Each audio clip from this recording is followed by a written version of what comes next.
నమస్తే, welcome to today 18 news. అంతర్జాతీయ మకర ద్రవ్యాల వ్యతిరేక దినోత్సవ సందర్భంగా సమాజంలో దాని యొక్క నిర్మూలన కోసం ప్రత్యేకంగా నిఘా కేంద్రాలను ఏర్పాటు చేసి అక్రమంగా మకర ద్రవ్యాలను సరఫరాలను నియంత్రించాలని సూచించారు.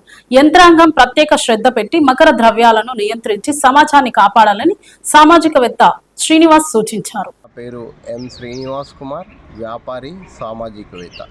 ఈరోజు మారక ద్రవ్యాల వ్యతిరేక దినోత్సవం. అంటే నేటి యువత భారతదేశంలో అధిక శాతం మారక ద్రవ్యాల బారిన పడుతున్నారు. దీనికి ప్రభుత్వం మారక ద్రవ్యాలను నియంత్రించకపోవడం వల్ల యువత అనేక రకాలుగా మారక ద్రవ్యాలకు అలవాటు పడుతున్నారు. పంజాబ్ లాంటి రాష్ట్రంలో అత్యధికంగా మారక ద్రవ్యాలను వినియోగిస్తున్నట్టుగా ప్రభుత్వ లెక్కల్లో గణాంకాల్లో తెలియదు.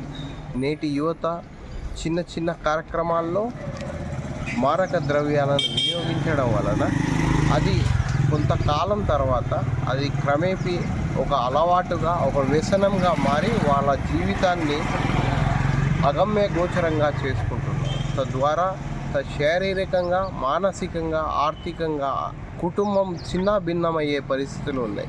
మారక ద్రవ్యాలను నియంత్రించడంలో ప్రభుత్వం ప్రత్యేక చొరవ చూపి వాటిని నియంత్రించాలని మీ ద్వారా కోరుచున్నారు. మరీ ముఖ్యంగా హైదరాబాద్ లాంటి మహానగరాలలో సాఫ్ట్వేర్ రంగంలో ఉన్నటువంటి యువత పబ్బులు, క్లబ్బులు, డిస్కోలు ఇలాంటి తదితర ప్రత్యేకమైనటువంటి రేవ్ పార్టీలలో దీన్ని విరివిగా వినియోగించడం జరుగుతుంది.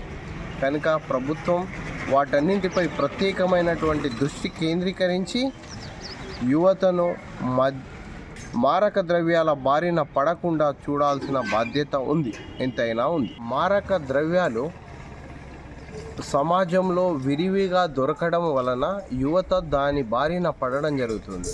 గంజాయి, డ్రగ్స్, తదితర కొకైన్ లాంటి వస్తువులు మార్కెట్లో విరివిగా దొరుకుతున్నాయి.